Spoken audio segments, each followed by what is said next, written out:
Students, हम आज की क्लास में आपको सिखाने वाले हैं कि ये जो आपके रैखिक समीकरण युग्म हैं, इनका जो हल है आप लोग प्रतिस्थापन विधि से कैसे निकालोगे।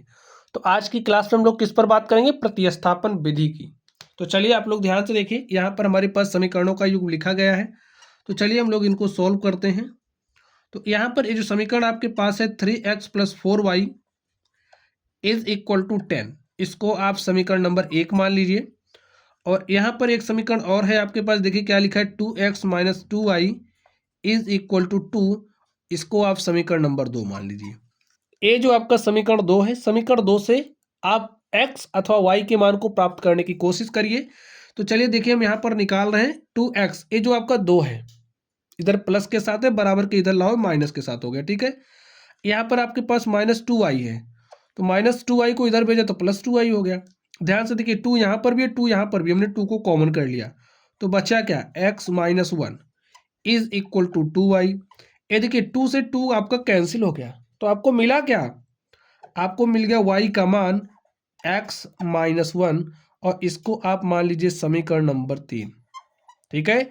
अब ये जो आपका समीकरण 3 है, इस समीकरण 3 से y का मान समीकरण 1 में आप रखिए, लिखिए y = x - 1 समीकरण 1 में रखने पर, समीकरण 1 में रखने पर। तो स्टूडेंट्स देखिए, प्रतिस्थापन विधि का जो प्रोसेस है यही है, ठीक है।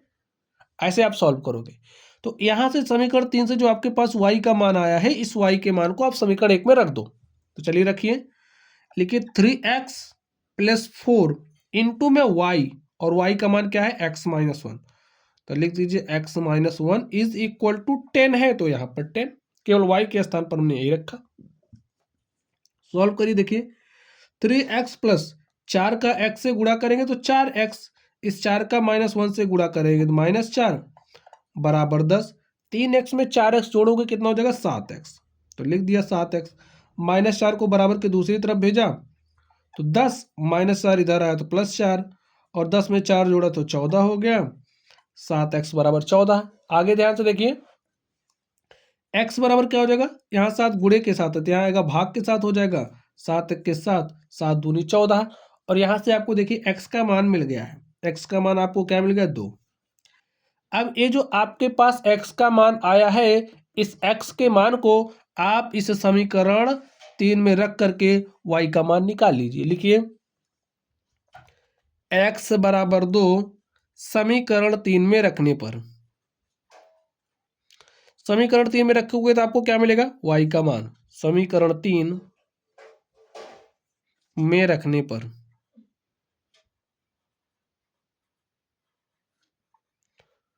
तो रख दीजिए स्टूडेंट्स,